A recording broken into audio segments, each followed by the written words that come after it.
Halo Halo Sumatera Sumatera Utara, Utara. selamat sore pemirsa. Sumatera Utara hari ini kembali hadir menjumpai Anda edisi Minggu 2 April 2023. Kali ini bersama saya Ahmad Rafiq.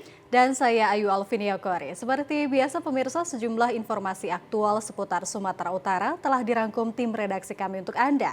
Dan inilah Sumatera Utara hari ini selengkapnya.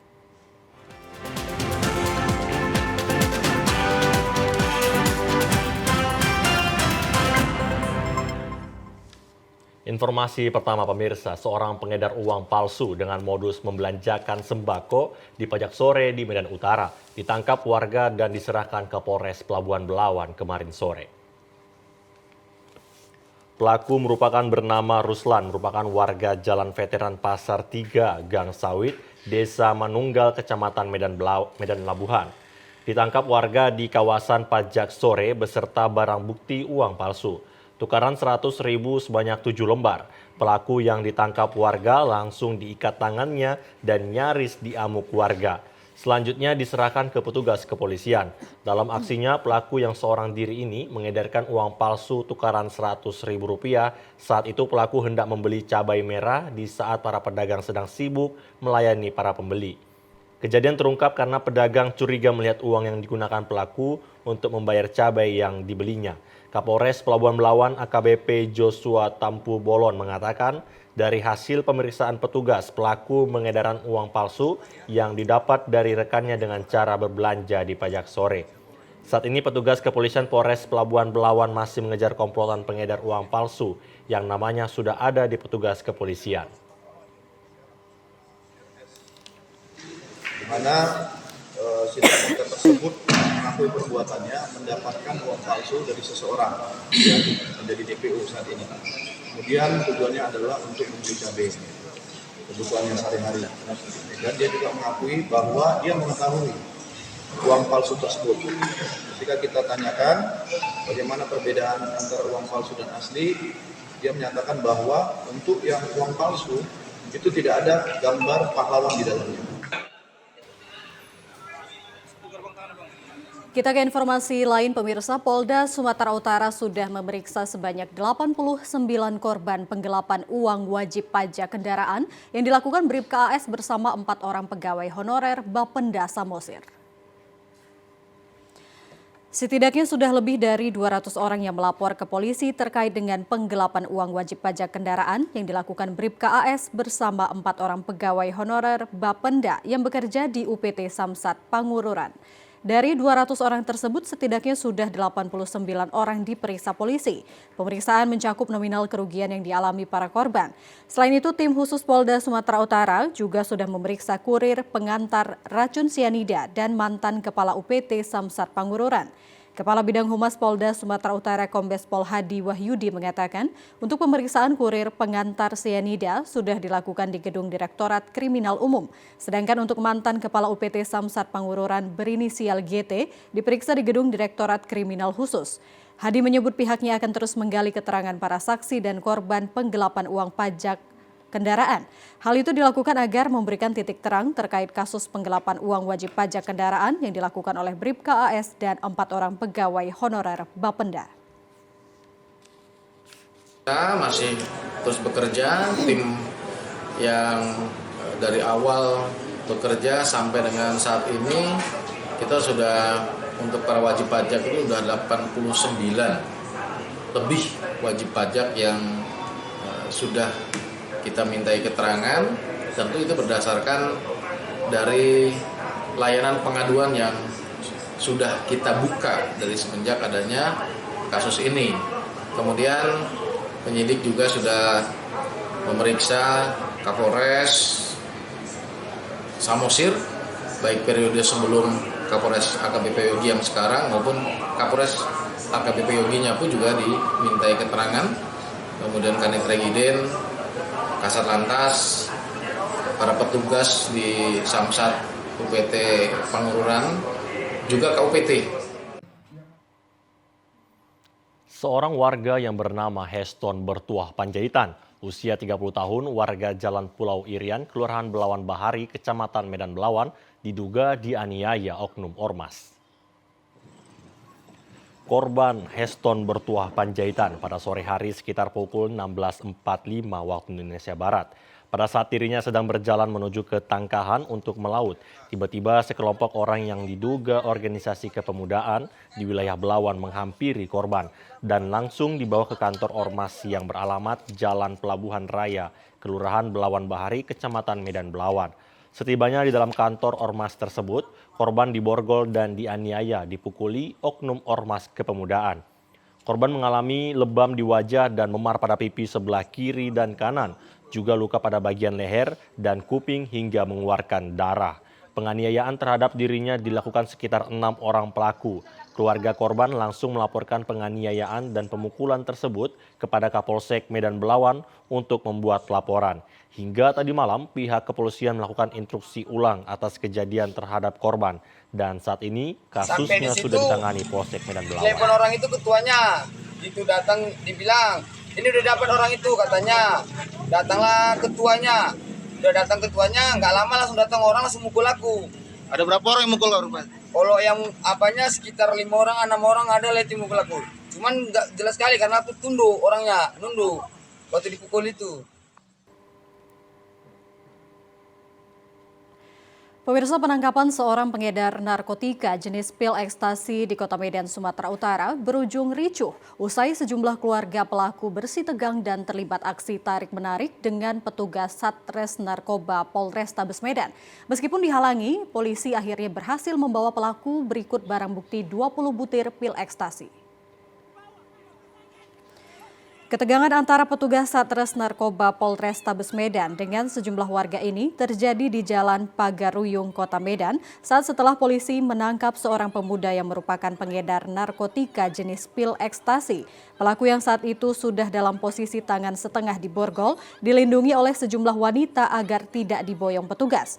Meskipun sudah diperlihatkan barang bukti berupa 20 butir pil ekstasi yang dijual pelaku, namun pelaku tetap dilindungi pihak keluarga. Petugas akhirnya membawa pelaku secara paksa usai melihat gelagat pelaku yang hendak kabur dengan berpura-pura ke kamar mandi. Kanit 3 Satres Narkoba Polrestabes Medan, Ibtu Habibi Solosa mengatakan saat ditangkap pelaku berkilah kepada keluarganya bukan merupakan pengedar narkoba. Padahal proses penangkapan pelaku dilakukan dengan metode undercover buy atau petugas yang menyamar sebagai pembeli kepada pelaku. Petugas berusaha mengamankan pelaku, namun pelaku melawan dan berupaya melarikan diri, dan akhirnya pelaku diamankan di TKP.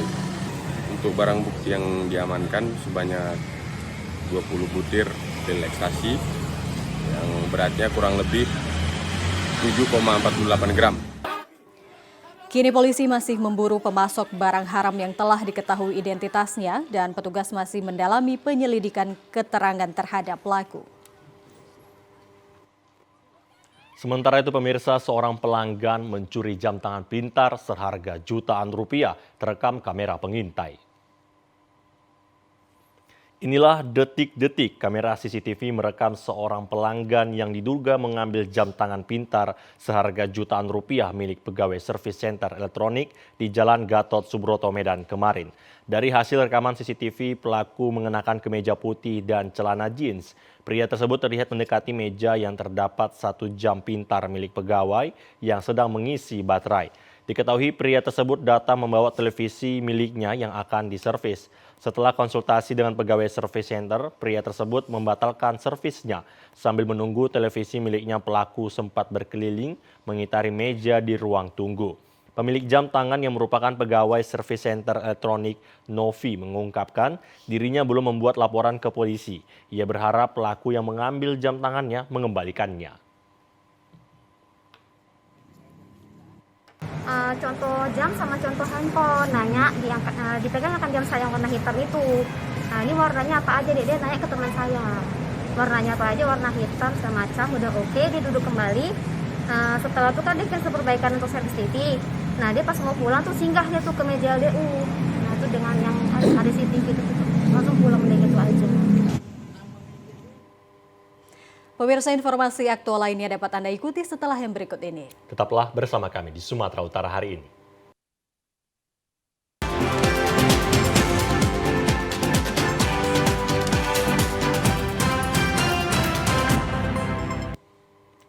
salah satu penopang ekonomi kerakyatan yang sangat kuat dan mampu memberdayakan masyarakat di Kabupaten Langkat adalah Kampung Wisata Batik yang berdaya inovatif dan mandiri.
Allah nanti kami ke depannya mau bikin tas dari batik, sepatu, topi, produk-produk ini aksesoris juga dari batik. Harapan kami supaya batik Kampung Batik Berandan ini bisa lebih terkenal lagi, bisa menjadi produk-produk kami bisa menjadi salah satu unggulan tanda mata yang ada di Kabupaten Langkat. Terus di Sumatera Utara juga.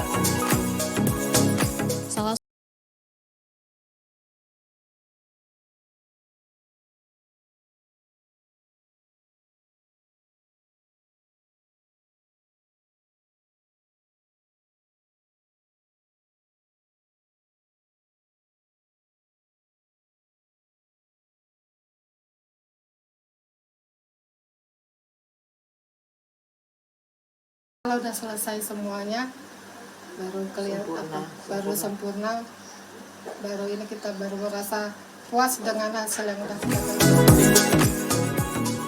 Untuk meningkatkan keahlian dari para pengrajin, berbagai pelatihan yang diselenggarakan di Kranasda dan Dinas Koperasi dan UMKM terus diikuti oleh seluruh pengrajin.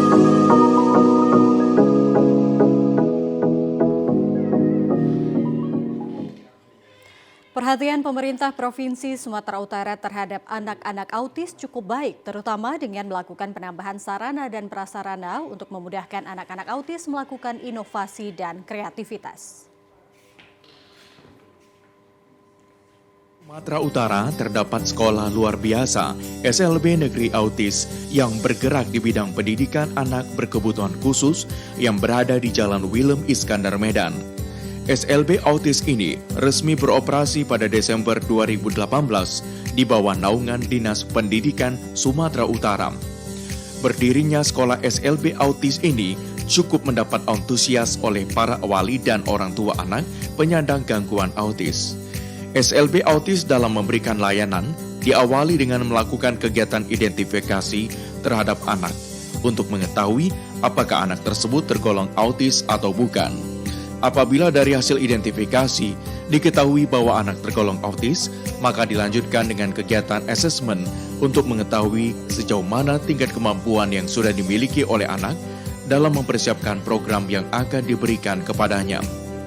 Kepala Sekolah SLB Negeri Autis Sumatera Utara, Cawir Rufinus Purba mengatakan, pihaknya senantiasa memberikan layanan sebaik-baiknya dari hati dengan dedikasi yang tinggi untuk mewujudkan peserta didik berkebutuhan khusus yang berkarakter sesuai dengan kapasitasnya. Untuk mewujudkan hal tersebut, Satuan Pendidikan telah menentukan langkah-langkah strategis sesuai misinya mengembangkan nilai-nilai religius, budi pekerti, mandiri, kreatif dengan memberikan pelayanan yang optimal sesuai dengan kemampuan dan kebutuhan masing-masing peserta didik berkebutuhan. Kami SLB Autis Sumatera Utara melayani dengan hati dan profesional, dan juga kami melayani sebagaimana kemampuan siswa yang akan kami kembangkan di SLB Autis Sumatera Utara. Kami selalu bekerja sama dengan masyarakat dan juga orang tua khususnya orang tua siswa autis Sumatera Utara. Dan kami selalu bekerja sama juga dengan stakeholder yang ada di sini untuk mengembangkan daripada kemampuan siswa kami yang lebih baik dan lebih profesional.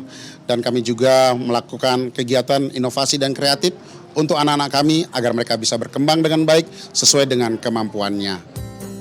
SLB Autis Pemprov Sum memiliki 110 anak didik autis dengan pembagian dari kelas besar dan kecil. Dibimbing 23 guru untuk seluruh bidang studi. Terdapat 23 kelas, di mana 1 guru diperuntukkan untuk 4 orang siswa, ditambah 4 guru terapis. Masing-masing guru dituntut kreativitas dan penuh kesabaran dalam melatih fokus motorik halus dan motorik kasar, kemudian kognitif dan jiwa sosial. Di SLB ini, para siswa diajarkan cara berkomunikasi, melakukan ibadah sesuai keyakinan masing-masing, dan berbagai keterampilan seperti membuat sabun cair, shampoo mobil, seni kecantikan, serta tata boga.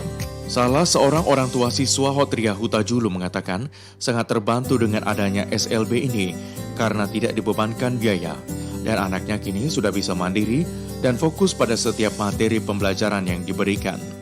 Hotria Hutajulu juga berpesan kepada orang tua yang mempunyai anak autis agar tidak merasa malu dengan kondisi anaknya dengan membiasakan anak melakukan interaksi di luar rumah. Kisah-kisah kita memiliki anak berkebutuhan khusus itu harus memiliki sikap terbuka, di mana kita tidak boleh menganggap anak kita ini mempunyai kekurangan, tetapi dia memiliki keistimewaan. Untuk itu, setelah kita bisa terbuka, kita bisa membawa dia memiliki sosial ke masyarakat, sehingga dia boleh diterima masyarakat, dan kita bimbing bawa ke sekolah supaya dia memperoleh pendidikan seperti anak-anak kita yang lainnya, dan dia juga nanti bisa mandiri di masa depan, bisa memiliki masa depan yang cerah seperti anak-anak yang lainnya. Sementara itu, Nur Hayuna, ibu dari Ikia penderita autisme, mengatakan awalnya ia baru menyadari anaknya menderita autis sejak berumur 3 tahun lebih. Ia kesehariannya berperilaku hiperaktif dengan melakukan tindakan atau gerakan tertentu secara berulang, seperti berlarian, memutar-mutarkan badan, bahkan melakukan aktivitas berbahaya memanjat teralis rumah. Dengan penuh kesabaran, Nur Hayuna merawat Kia seorang diri karena suaminya telah meninggal dunia baru-baru ini. Berbagai upaya penyembuhan telah dilakukan, mulai dari berobat ke dokter anak hingga mendatangkan terapis. Di usia 3,5 tahun kami melihat tumbuh kembang Nakia tidak normal seperti anak lainnya. Di antaranya ada yang keterlambatan bicara, perilaku yang tidak seperti biasanya, seperti anak-anak yang mau bergaul dengan anak yang lainnya. Nah, suka menyendiri dan dengan dunianya. Oleh karenanya kami memutuskan waktu itu untuk ke tumbuh kembang baik dokter maupun psikolog. Walhasil dari observasinya dinyatakan dia itu autis. Ya, baru-baru ini berbagai upaya penyembuhan telah dilakukan, mulai dari berobat ke dokter anak hingga mendatangkan terapis. Pentingnya dukungan dan perhatian pemerintah sangat diharapkan dalam pemenuhan hak pendidikan dan pendampingan, sehingga mereka mampu hidup mandiri dan bermanfaat di tengah lingkungan.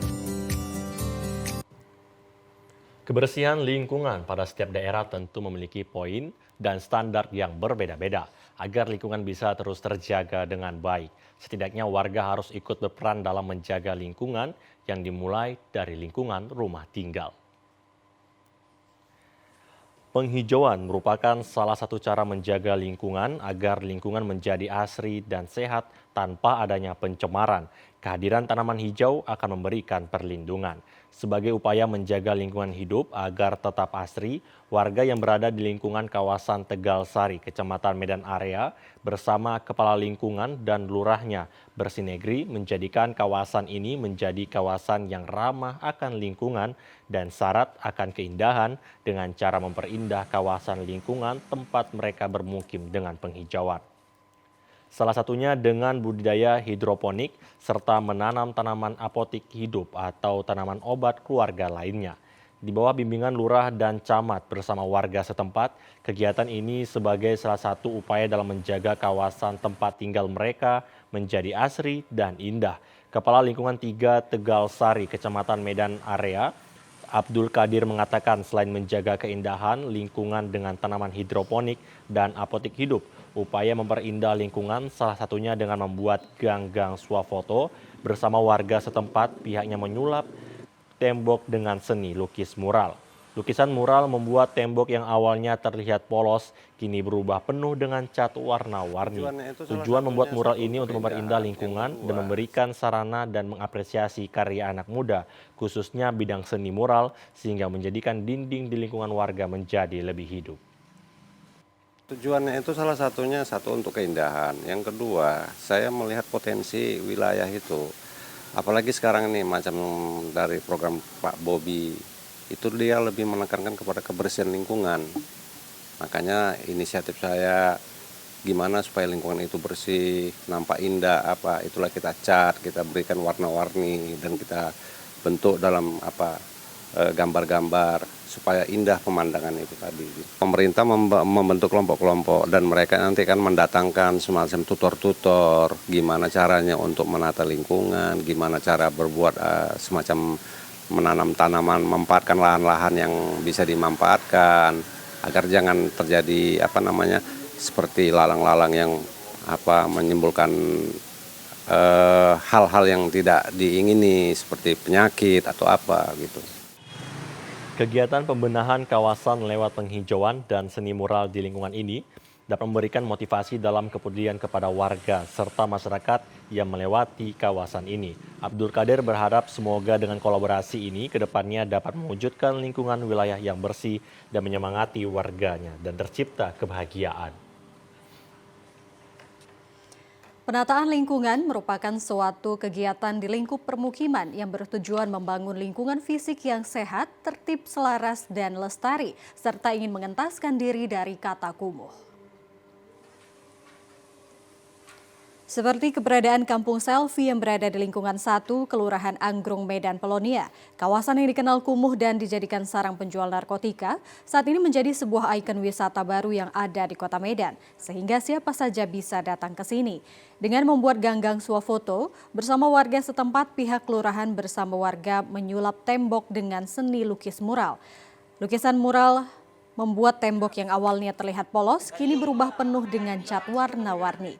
Tujuan membuat mural ini untuk memperindah lingkungan dan memberikan sarana dan mengapresiasi karya anak muda, khususnya bidang seni mural, sehingga menjadikan dinding di lingkungan warga menjadi lebih hidup.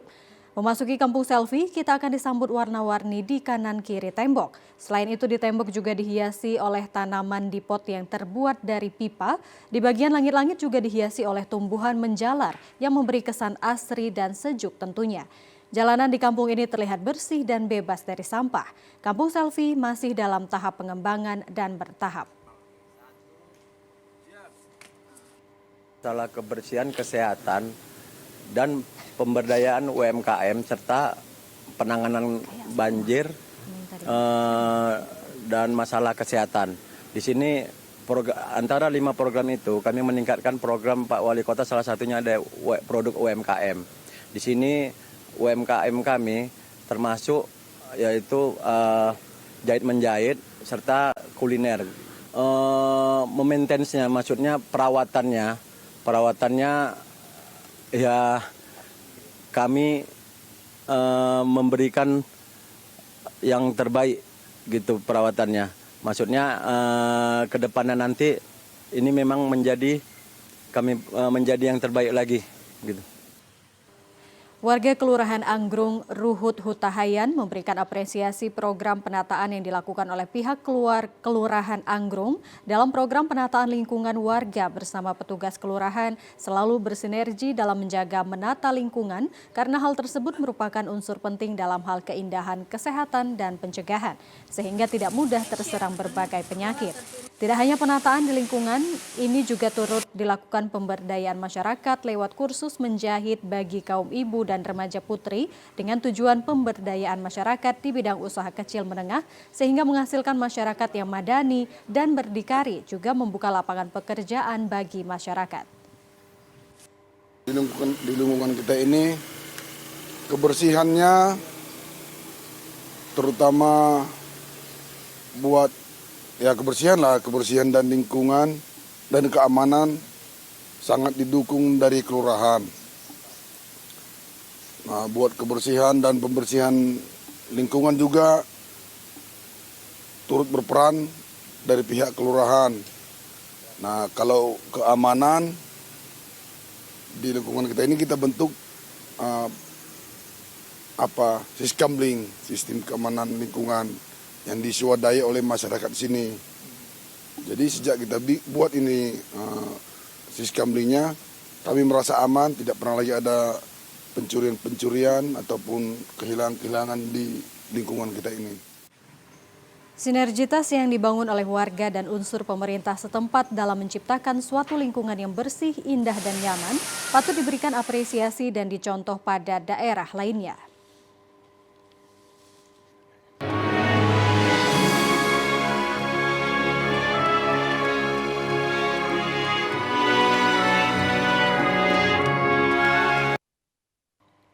Untuk mengisi waktu menjelang berbuka puasa, Wali Kota Medan Bobi Afif Nasution ngabuburit naik sepeda motor keliling kota Medan.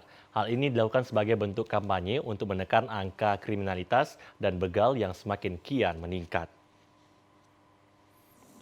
Aksi ngabuburit dimulai dari rumah dinas Wali Kota Medan di Jalan Jenderal Sudirman, dilanjutkan berkeliling kota Medan. Aksi dengan mengendarai sepeda motor ini diikuti komunitas RX King dan sejumlah pejabat Forkopimda dan PJU Polrestabes Medan.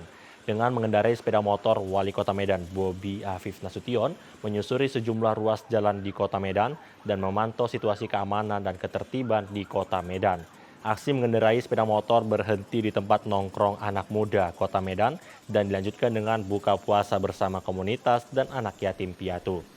Wali Kota Medan Bobi Afif Nasution mengatakan kegiatan ini dilakukan sebagai bentuk kampanye pemerintah Kota Medan dan Polrestabes Medan dalam menekan angka kriminalitas dan begal yang kian meningkat di Kota Medan akhir-akhir ini. Bobi menyebutkan komunitas RX King juga turut menyukseskan agar berkendara tertib berlalu lintas dan tidak terlibat geng motor.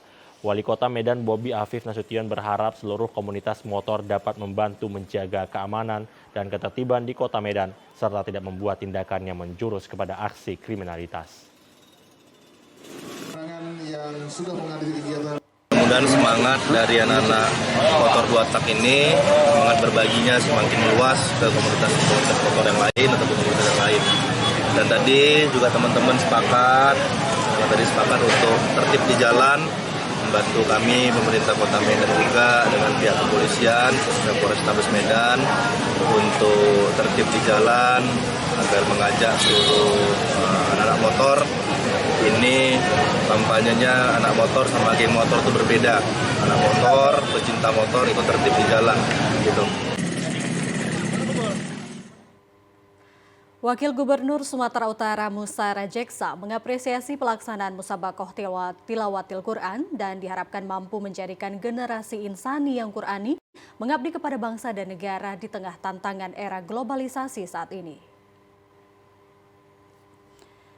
Dalam kunjungannya, Wakil Gubernur Sumatera Utara Musa Rajeksa menghadiri pembukaan MTQ antar bangsa di halaman Masjid Al-Musannif kemarin sore dihadiri Wakil Presiden Dunia Melayu, Dunia Islam Komjen Pol Purnawirawan Syafruddin, Pangdam 1 Bukit Barisan Maijen TNI Ahmad Daniel Khardin, Wakapolda Sumut Brigjen Pol Jawari, tokoh masyarakat Sumatera Utara Rahmat Syah. Musabakoh Tilawatil Quran antar bangsa diikuti oleh 49 peserta dari 7 negara ASEAN yang dilaksanakan selama 3 hari. Ketua Umum DPP BKPRMI Said Aldi Al-Idrus mengatakan MTQ antar bangsa merupakan dalam upaya mensyiarkan Islam melalui lantunan ayat suci Al-Quran di bulan suci Ramadan, sekaligus mempererat silaturahmi negara serumpun Melayu. Wakil Gubernur Sumatera Utara Musa Rajeksa dalam sambutannya mengatakan tidak hanya mampu membaca Al-Quran namun dapat memaknai pedoman isi kandungannya sehingga menjadi tuntunan hidup dalam kehidupan sehari-hari baik kepada diri sendiri maupun bangsa dan negara. memahami, memaknain apa yang terkandung di dalam Al-Quran dengan arti-arti yang bisa kita baca di Al-Quran itu, ini menjadikan pedoman hidup, menjadikan juga kehidupan ke depan tidak semata-mata untuk kepentingan-kepentingan pribadi, tapi dalam perbuatan, kesalahan pasti takut kita pada Allah Subhanahu wa taala. Mudah-mudahan ini menjadikan generasi-generasi muda Islam bangsa ini ke depan semakin siap dalam menghadapi persaingan kehidupan, tidak mementingkan kepentingan sendiri, tapi adalah kepentingan yang lebih besar, yaitu bangsa dan negara ini. Wakil Presiden Dunia Melayu Dunia Islam Komjen Pol Purnawirawan Syafruddin mengatakan, MTQ sebagai motivasi generasi Islam untuk dapat bangkit memahami isi kandungan Al-Quran. Untuk selalu termotivasi untuk membaca Al-Quran. Ya. Jadi MTQ bukan hanya bisa dilakukan tiap tahun, tapi tiap hari pun bisa sebenarnya. Di masjid-masjid, di majelis-majelis taklim untuk menyelesaikan tunggakan 65% umat Islam belum bisa baca Al-Quran. Sebagai wujud kepedulian dilakukan pemberian santunan sembako kepada kaum duafa dan anak yatim piatu.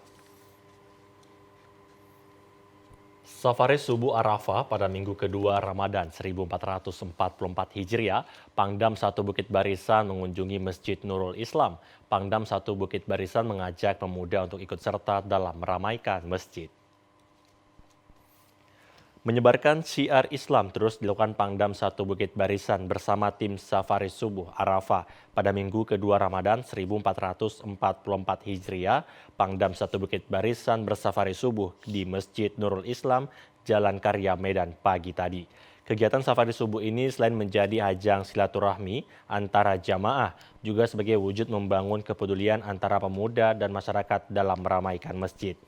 Seperti yang dianjurkan pada ajaran Islam yakni dengan mensejahterakan masjid, pengisi tausiah safari subuh Arafah Ustadz Muhammad Ansori menyampaikan untuk menghilangkan sifat kemunafikan dengan sholat subuh berjamaah.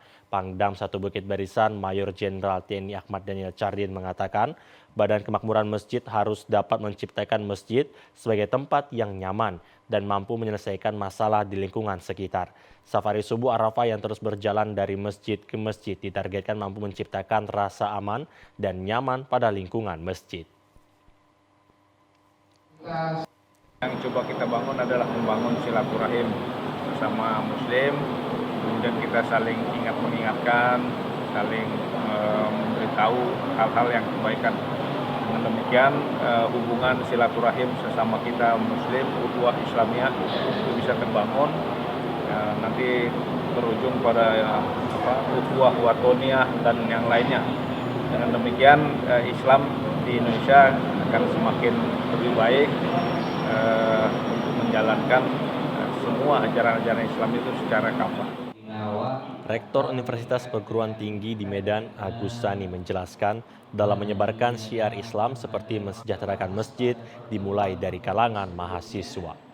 Apa disampaikan oleh Pak Panglima, bagaimana masyarakat Islam yang sejahtera sebenarnya, tentu kita akan berangkat dari Tim Safari Subuh Arafah secara berkesinambungan menyebar syiar Islam dari masjid ke masjid sehingga dapat mewujudkan kesejahteraan masjid dan menciptakan lingkungan masjid aman dan kondusif. Guna menciptakan Kamtibmas kondusif, tim gabungan menggelar razia operasi penyakit masyarakat di sejumlah hotel kelas melati guna meminimalisir peredaran prostitusi maupun pasangan bukan suami istri. Tim gabungan melibatkan petugas Satpol PP Kota Medan, Denpom 15 Medan, dan Satreskrim Polrestabes Medan menyisir sejumlah hotel kelas melati di kawasan Jalan Amaliun, Kecamatan Medan Kota. Dari lokasi hotel kelas melati tersebut, petugas menemukan beberapa pasangan diduga bukan suami istri karena tidak dapat menunjukkan identitas diri dan bukti pernikahan saat dirazia. 3 pasangan diduga bukan suami istri ini pun akhirnya digiring ke Mapolrestabes Medan guna pemeriksaan lebih lanjut. Kasat Reskrim Polrestabes Medan Kompol Teguh Fatir Mustafa menyebut operasi Pekat Toba 2023 ini telah dilakukan selama 2 hari berturut-turut. Dari operasi ini petugas gabungan berhasil mengamankan ratusan botol minuman keras, puluhan diduga oknum preman, 3 pasangan diduga bukan suami istri, serta 5 pasangan diduga terlibat prostitusi. pelaksanaan kegiatan kita ini selama 2 hari ini ada 200 botol miras yang saat ini kita amankan. Kemudian dari hasil kegiatan ada 5 orang yang saat ini sedang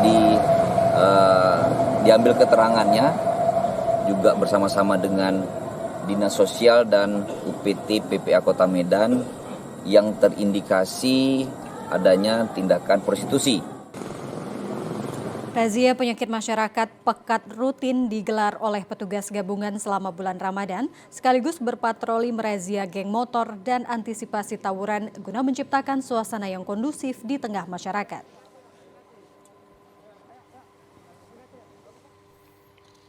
Pemirsa, sebagian besar masyarakat Indonesia tentu sudah tidak asing lagi dengan cendol. Karena makanan ini merupakan makanan bertekstur lembut dan sedikit kenyal yang biasanya dicampurkan dalam sajian minuman es santan segar.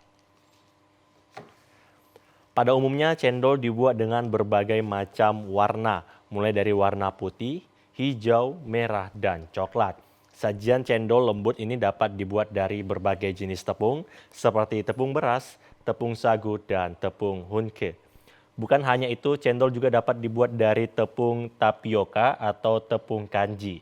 Cendol yang dibuat dari tepung kanji memiliki tekstur yang lebih kenyal dan tidak kalah lezatnya.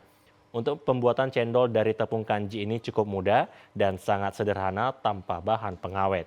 Seperti yang diungkapkan pembuat cendol Ayuningsi di Dusun 6, Gang Tirta Jaya, Desa Bangunrejo, Kecamatan Tanjung Merawa, Kabupaten Deli Serdang. Cendol buatannya tidak ada mengandung bahan pengawet, hanya dengan bahan tepung kanji air dan pewarna makanan. Untuk bulan suci Ramadan, setiap harinya ia memproduksi cendol maksimal sebanyak 20 kg tepung kanji. Sementara di hari biasa ia hanya membuat jika ada pesanan dari pelanggan. Untuk omset penjualan perharinya di bulan suci Ramadan sekitar sebesar Rp250.000. Cendol buatannya sudah dikenal masyarakat dan banyak peminatnya karena tidak mengandung bahan pengawet.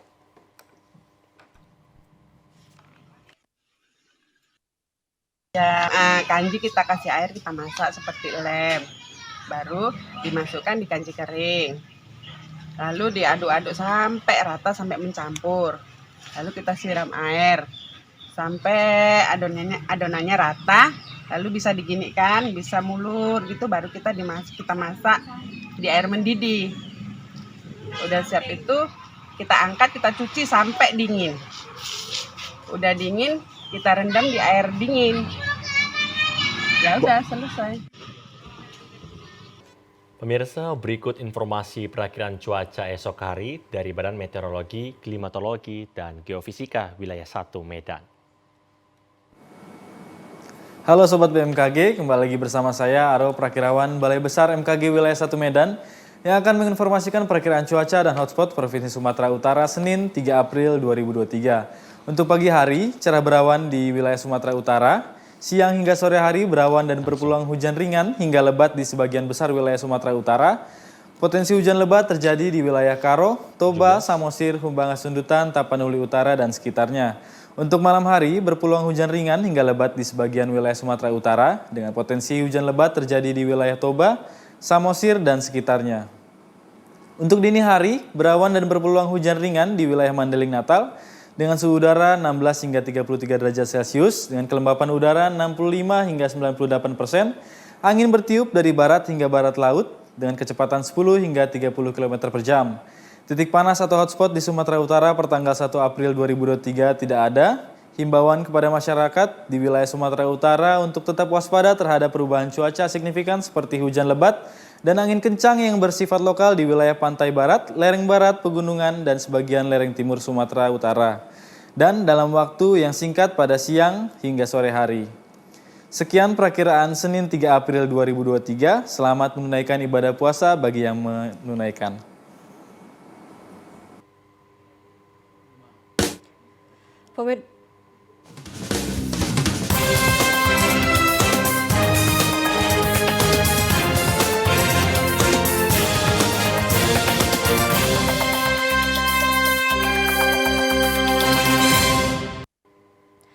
Pemirsa, 2 gudang penyimpanan minyak solar oplosan ilegal di Kabupaten Ogan Ilir dan Kabupaten Oki digerebek polisi. Dari penggerebekan itu disita ratusan ton minyak solar oplosan. 5 orang diamankan polisi saat penggerebekan gudang minyak solar ilegal di Kabupaten Ogan Ilir dan Ogan Komering Ilir. 5 orang yang diamankan ini berinisial AR, pemilik lokasi dan pengoplos BBM, FR, pengurus, serta JU, RE, dan ZI, sopir. Selain itu, polisi juga menyita 15 unit truk tangki modifikasi berkapasitas angkut 8 ton dan 12 unit mobil tangki berkapasitas angkut 5 ton solar ilegal oplosan. Dari penggerebekan tersebut, polisi menyita 251 ton minyak hasil ilegal drilling senilai 2 miliar rupiah lebih dan 2 buku rekening senilai 17 miliar rupiah. Tersangka membeli minyak dari Kabupaten Musi Banyu Asin dan minyak itu kemudian diolah atau dimurnikan sehingga mirip seperti solar yang dijual pihak Pertamina. Yang kita amankan adalah 251 ton minyak yang jelas berasal dari kegiatan ilegal di wilayah Ogan Ilir. Alhamdulillah kami beserta bekerjasama dengan Polres Oki dari Ditreskrimsus Polda Sumsel dan Polres Oki ini berhasil melakukan pengamanan terhadap 2 kegiatan di 2 tempat yang berbeda, berdampingan. Nah, dia mendapat sumbernya itu dari Musi Banyu Asin. Dari kegiatan tersebut, jelas asal minyaknya ilegal, kemudian di tempat tersebut dilakukan pemurnian. Para tersangka dikenakan Undang-Undang Migas dan Undang-Undang Tindak Pidana Pencucian Uang. Romiko, TVRI Sumatera Selatan, melaporkan. Beragam perlengkapan ibadah seperti mukena mulai membanjiri pasaran di kota Palembang. Sejak awal bulan Ramadan 1444 Hijriah, salah satunya jenis mukena silki dan jumputan. Memasuki bulan suci Ramadan, tren perlengkapan ibadah selalu hadir setiap tahunnya, seperti salah satunya mukena. Di kota Palembang, ada satu jenis mukena yang selalu menjadi incaran masyarakat setiap tahunnya, yaitu mukena jumputan. Mukena jumputan terbuat dari kain batik jumputan khas Palembang dengan berbagai motif seperti titik 7 dan titik 9. Selain itu, jenis mukena lain yang saat ini tengah diminati masyarakat adalah jenis silki dan sudah mulai membanjiri pasaran. Rini, salah seorang penjual mukena, mengaku mukena jumputan diminati lantaran motifnya yang menarik, sementara mukena silki diminati karena bahannya yang lembut dan simpel. Trennya sekarang ini yang lagi musim jumputan sama Sheila Armani ya.